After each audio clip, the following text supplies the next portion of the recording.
Ayan, hello po, good morning po, good afternoon or good evening po sa inyong lahat. Ayan, ayusin ko ito. Ayan, may ipapakita ako sa inyo kasi, di ba noong October 23 nga po ay nag-senior citizen na ang lola nyo. At ito excuse me. At ito yung aking senior citizens ID. Ayan, nakuha ko. Tapos, ito yung mga kasamahan na ibinigay sa akin. Ayan,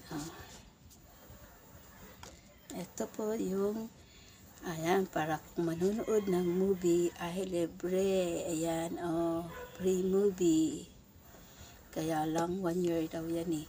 Kaya lang, hindi man ako mahilig manood ng movie, kaya hindi ko yan magagamit. Tapos, ito yung aking booklet ko. Pagka nag-grocery ako, ayan po. Ito, nagagamit ko na ito. Nung pakalipas nga ng isang araw, nung nakuha ko na itong, yung aking mga itong binigay sa akin, nag-grocery ako. Tapos, doon pa rin ako pumila sa sa pinipilahan ko. Tapos, bigla akong naalala, ay, senior na pala ako. Senior na pala ako. Doon na pala ako dapat pumila sa mga senior. Nakalimutan eh. Ay, ito yung yung Moonstone. Ginawa ko na lang ng kwintas kasi meron na akong ganito yung in-order ko yung ganito. Kaya gusto ko gawing kwintas. Kaya ito ginawa ko na lang siyang kwintas, yung Moonstone. Yan po. Ayan. Tapos, nung nakaraan ding araw, lumabas ako. Sumakay ako ng jeep. Tapos, nagbayad ako ng ibinigay ko yung 20 pesos na bariya. Tapos yun, sabi ko doon sa driver, senior. Tapos tinignan niya ako sa salamin. Tapos inantay ko yung bigay niya yung sukli. Hindi naman sa senior yung siningil niya. Sa pa rin, 3C pa rin. Hindi na ako kumibo. Tapos ayun, nayaan ko na lang siya. Ayan, di ko na hinabol yung 2 piso. Kasi 11 na ang discounted na discounted na, dapat 11 na lang ang pamasahe ng senior. Siningil pa rin niya sa akin 3C. Nayaan ko na lang. Yung po, masaya lang po ako kasi siyempre discounted na ako. Ito nga sa pag nag-grocery ko, lagi kong nagagamit. Ayan, discounted na ako. Tapos, di ko ba na-try kumain sa Jollibee? Ewan ko, excuse me, pagkasama ko yung kapatid ko, yun, try ko kumain sa Jollibee kung magkano ang discount.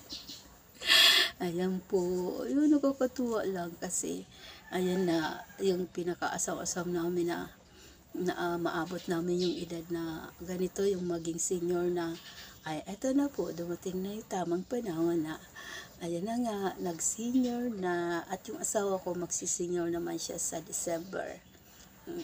Malapit na, kaya, ayan po, masaya po kami na naabot na namin kasi noon, nag-alala kami noon na mga palang edad namin sa 55.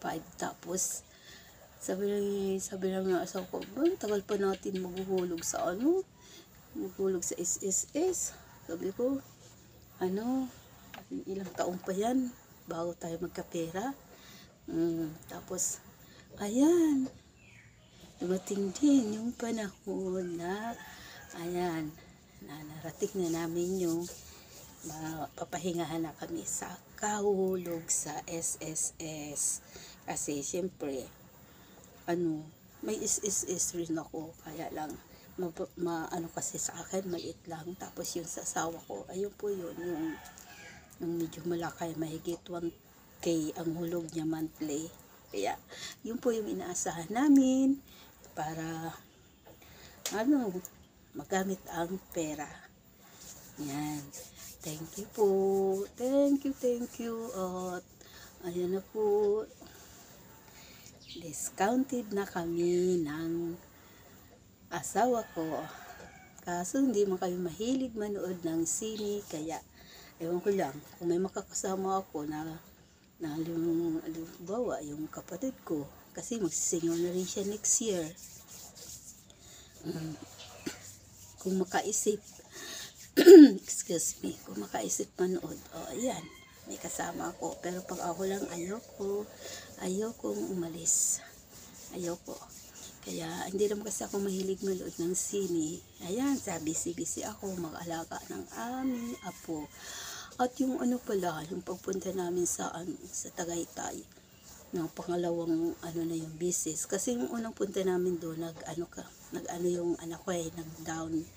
Tapos, itong nakaraan lang ng Sabado, nag-polypaid na kasi po yun itong second week ng November, binyag na ng aming apo. Kaya ayun po, last na namin sa binyag, pagpunta doon sa Tagaytay, sa lugar na yun kung saan yung gaganapin yung binyag ng aming apo. Ayun, last na punta namin yun sa Belia, Ibarra. Ayan po, maraming po salamat sa ayan po, yung sa